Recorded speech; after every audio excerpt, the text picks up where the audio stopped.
तो दोस्तों, क्योंकि सास भी कभी बहू थी, कि आज के एपिसोड की शुरुआत वहीं से शुरू होती है जहां एक बड़ी साजिश का पर्दाफाश होता है। अंगद, जो ईमानदारी से वेटर की नौकरी कर रहा था, अब चोरी के झूठे इल्जाम में फंस चुका होता है। मेहता के फोन की रिंग अंगद की पॉकेट से सुनाई देती है। इधर अंगद हैरान और स्तब्ध होकर फोन बाहर निकालता है। मेहता तुरंत अंगद पर चिल्लाता है और अपमान करते हुए कहता है, देखा आप लोगों ने, इसी ने मेरा फोन चुराया था। इधर अंगद खुद को बचाने की कोशिश करता है। वो कहता है कि उसने फोन नहीं लिया और उसे नहीं पता कि फोन उसकी पॉकेट में कैसे आ गया। लेकिन मेहता अंगद की बात सुनने को तैयार ही नहीं होता। वो मैनेजर को डांटता है कि उन्होंने कैसे चोर उचक्कों को काम पर रखा है। तभी इतने में मिहिर तेज आवाज में चिल्लाते हुए वहां आता है। वो मेहता से कहता है कि वो किस तरह से बात कर रहा है अंगद से। इधर मिहिर अंगद का पक्ष लेते हुए कहता है कि अगर अंगद कह रहा है कि उसने फोन नहीं लिया, तो उसने नहीं लिया होगा। लेकिन मेहता मिहिर से कहता है कि इन छोटे और गरीब लोगों की नीयत बदलते देर नहीं लगती। वो मैनेजर को धमकी देता है कि अगर वो पुलिस कंप्लेंट नहीं करना चाहता तो अंगद को तुरंत नौकरी से निकाल दे। तो मैनेजर बिना कुछ सोचे समझे अंगद को नौकरी से बर्खास्त कर देता है। इधर उदास अंगद वहां से जाने लगता है, लेकिन मिहिर मैनेजर से बहस करने लगता है कि वो अपने कर्मचारी पर भरोसा क्यों नहीं कर रहा है। इस पर मैनेजर मिहिर से कहता है कि उसने अंगद का बैकग्राउंड चेक किए बिना नौकरी दी थी, और ये भी कहा कि अंगद ने अपना सरनेम तक नहीं बताया था। इधर मैनेजर फिर लाइन क्रॉस करते हुए अंगद पर जोरदार हमला करता है और कहता है कि अंगद किसी चोर की औलाद होगा। ये घटिया ताना सुनकर मिहिर गुस्से से चिल्लाने लगता है, लेकिन अंगद, जो अभी तक शांत होता है, अपने पिता के अपमान पर फूट पड़ता है। वो मैनेजर को सचेत करता है कि वो उसे जो चाहे कह ले, लेकिन वो अपने पापा के खिलाफ एक भी शब्द नहीं सुनेगा। अंगद गुस्से से कहता है कि अगर दोबारा किसी ने उसके पिता के खिलाफ कुछ बोला तो उससे बुरा कोई नहीं होगा। इधर अंगद अपमान और पीड़ा से टूटकर वहां से चला जाता है। मिहिर इस अन्याय को देखकर बेहद भावुक और दुखी रह जाता है। दूसरी तरफ इधर घर आकर मिहिर का गुस्सा शांत नहीं होता। वो ऋतिक के सामने मैनेजर पर भड़कता है। मिहिर कहता है कि उस मैनेजर की हिम्मत कैसे हुई अंगद को इस तरह बेइज्जत करने की, जबकि अंगद ने तो इतने कम समय में उनके पूरे बिजनेस को अच्छे से संभाल लिया था। इधर मिहिर को उस मैनेजर की छोटी सोच पर गुस्सा आता है कि उसने एक कर्मचारी पर चोरी का इल्जाम लगा दिया। तभी ऋतिक कहता है कि अंगद भाई ने कहीं भी अपनी नौकरी के लिए अपने सरनेम का इस्तेमाल नहीं किया था। मीर का गुस्सा अब एक नैतिक निर्णय में बदल जाता है। वो ऐलान करता है कि आज के बाद वो उस मैनेजर जैसी छोटी सोच वाले लोगों के साथ कभी कोई बिजनेस नहीं करेगा। दूसरे सीन की शुरुआत होती है अंगद के उस उदास चेहरे से, जिसकी जिंदगी की पहली नौकरी शुरू होने से पहले ही खत्म हो गई है। वो वृंदा से कहता है कि उसे आज ही नौकरी मिली थी और आज चली भी गई। लेकिन इस अंधेरे में वृंदा एक उम्मीद की किरण बनकर उसके साथ खड़ी होती है। वो उसको समझाती है कि जो होता है अच्छे के लिए होता है। फिर वो कहती है कि उसने बचपन से इतनी मुसीबतें देखी हैं कि अब उसने हर हाल में पॉजिटिव रहना सीख लिया है। लेकिन अंगद का दर्द अपनी नौकरी खोने का नहीं, बल्कि अपने पिता के अपमान का होता है। वो कहता है कि जब बात पापा पर आई, वो बर्दाश्त नहीं कर पाया। और वही वृंदा उसे एक बेटे और बाप के रिश्ते की सबसे गहरी सच्चाई का एहसास दिलाती है। वो कहती है, जैसे वो अपने पिता का अपमान सहन नहीं कर पाया, वैसे ही उसके पिता भी अपने बेटे का अपमान सहन नहीं कर पाए, और इसीलिए वो उस मैनेजर से लड़ पड़े। और तभी अंगद को वो एहसास होता है जो उसकी सारी उदासी को एक पल में खत्म कर देता है। वो समझ जाता है कि भले ही उसके पापा ने गुस्से में उसे घर से निकाल दिया हो, लेकिन अपने दिल से नहीं निकाला। उनकी आंखों में आज भी उसके लिए प्यार और परवाह है। और ये जानकर उसके चेहरे पर एक सुकून भरी मुस्कान आ जाती है। दूसरी तरफ वीरानी हाउस में भी उसी घटना का तूफान उठा हुआ होता है। मिहिर का गुस्सा सातवें आसमान पर होता है। वो कहता है कि अगर बात और आगे बढ़ती तो वो उस मैनेजर को छोड़ता नहीं। वो इस बात से नाराज होता है कि उसके बेटे पर, जिसके नीचे 100 लोग काम करते थे, एक छोटी सी चोरी का इल्जाम लगाया गया।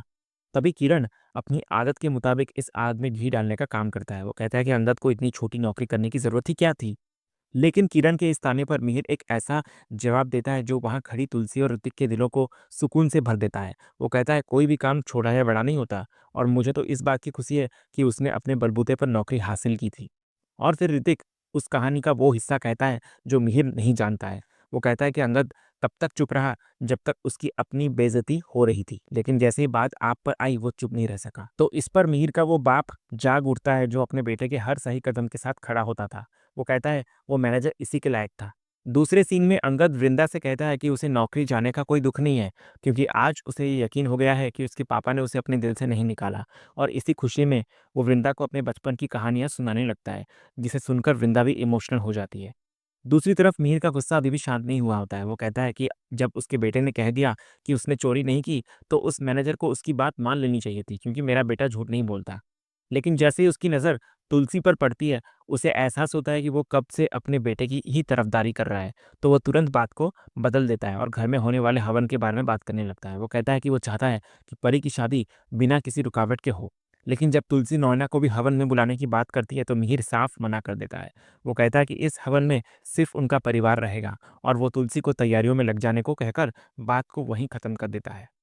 उधर दूसरी तरफ वृंदा के घर पर अंगद सुप्रिया के बेटे गोपू को होमवर्क करवा रहा होता है और जैसे ही उसे पता चलता है कि घर में उन दोनों के अलावा कोई और नहीं है, उसके दिमाग में एक शरारती प्लान आता है। वो गोपू को खेलने के लिए बाहर भेजने की कोशिश करता है, लेकिन जब वो नहीं मानता तो वो उसके साथ लुका छिपी खेलने का नाटक करता है ताकि उसे वृंदा के साथ अकेले में वक्त बिताने का मौका मिल जाए। और फिर वो किचन में जाकर पीछे से वृंदा को पकड़ लेता है। वृंदा उसे छोड़ने को कहती है, लेकिन अंगद आज किसी भी हाल में इस मौके को हाथ से जाने नहीं देना चाहता है।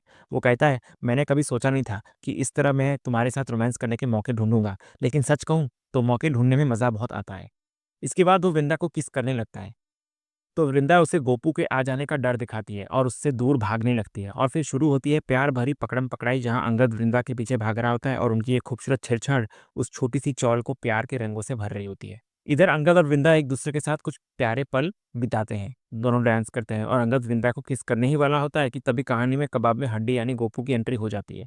गोपू पूछता है अंगद से कि वो इतनी देर से छिपा था, लेकिन उसने उसे ढूंढा क्यों नहीं और बुआ को उसने क्यों पकड़ा हुआ है। तो अंगद बहाने से कहता है कि वो भी खेल रहे थे। तभी गोपू समझदारी दिखाते हुए कहता है कि अब लुका छिपी नहीं बल्कि लूडो खेलते हैं ताकि किसी को ढूंढना ना पड़े।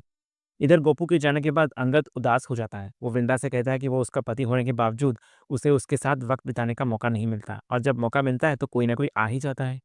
इधर वृंदा अंगद को दिलासा देती है और कहती है कि वो अभी गोपू को सुलाकर आती है, लेकिन जब अंगद इंतजार के बाद कमरे में झांकता है तो देखता है कि गोपू के साथ साथ वृंदा भी थक कर सो गई है। तो अंगद मायूस रह जाता है। दूसरी तरफ तुलसी घर पर हवन की तैयारियां देख रही होती है। तभी परी परेशान होकर वहां आती है और शिकायत करती है कि मुन्नी बिना बताए चली गई और अब उससे खुद के लिए नाश्ता भी नहीं बनाया जा रहा। तभी तुलसी परी को तुरंत सबक सिखाती है। वो कहती है कि मुन्नी नहीं है तो वो अपना नाश्ता खुद बनाए और वैसे भी उसकी शादी होने वाली है तो उसे खाना बनाना आना ही चाहिए। तभी ऋतिक भी वहां आता है और तुलसी के पक्ष में कहता है कि हाँ, लड़कियों को तो खाना बनाना आना ही चाहिए। लेकिन तुलसी अपनी बात स्पष्ट करती है। वो कहती है कि लड़के और लड़की दोनों को खाना बनाना आना चाहिए और दोनों को किचन में जाने का फिर वो आदेश देती है। दूसरी तरफ तुलसी परी को आटे का हलवा बनाना सिखाना शुरू करती है। परी तुरंत चिड़चिड़ी हो जाती है और कहती है कि उसे खाना बनाना सीखने की क्या जरूरत है, वो शादी के बाद कुक रख लेगी। तो तुलसी उसको डांट कर चुप कराती है और कहती है कि जो करना है करती रहना, अभी चुपचाप सीखो। इधर परी शक्कर लाने जाती है और गलती से हलवे में नमक डाल देती है और हलवा पूरी तरह बर्बाद हो जाता है। परी अपनी सारी मेहनत बेकार होते देख फिर से मेहनत करने से मना कर देती है। तभी परी एक चालाक बहाना बनाती है। वो तुलसी से कहती है कि वो इस बात से सहमत है कि दोनों को खाना बनाना आना चाहिए, इसलिए अब ऋतिक खाना बनाना सीखेगा। परी बहाना बनाकर वहां से चली जाती है। इधर परी के चले जाने के बाद ऋतिक तुलसी के पास आता है और पूछता है, जब परी की शादी होने ही नहीं वाली है तो ये सब क्यों। तो तुलसी दृढ़ता से कहती है कि शादी हो या ना हो, खाना बनाना तो दोनों को सीखना ही होगा। फिर ऋतिक तुलसी को खुफिया खबर देता है कि उसने प्राइवेट डिटेक्टिव हायर कर लिया है और उसे उससे मिलने जाना है। तो तुलसी उसको रोकती है। वो कहती है कि आज घर पर हवन है जिसे मिहिर ने परी की शादी बिना किसी रुकावट के अच्छे से हो जाए इसके लिए रखा है, इसलिए आज वे बाहर नहीं जा सकते। इधर एपिसोड का सबसे बड़ा ट्विस्ट अंत में आता है। तुलसी अपनी असली इच्छा जाहिर करती है। वो कहती है कि मिहिर ने हवन भले ही शादी की सफलता के लिए रखा हो, लेकिन वो रोज ठाकुर जी से प्रार्थना करती है कि परी और रणविजय की शादी कभी ना हो। और इसी सीन के साथ ही आज का ये एपिसोड यहीं खत्म होता है। तो दोस्तों, आज का ये वीडियो आपको कैसा लगा कमेंट के माध्यम से हमें ज़रूर कहिएगा और कमेंट में हाइप करना भी मत भूलिएगा और वीडियो को लाइक भी कीजिएगा, शेयर भी कीजिएगा, सब्सक्राइब करना तो बिल्कुल भी मत भूलिएगा ताकि ऐसे ही रोज़ लेटेस्ट एपिसोड के अपडेट्स आप हमारे इस चैनल पर पा सकें। तो मिलते हैं हम एक नए एपिसोड के रिव्यू में, तब तक के लिए नमस्कार।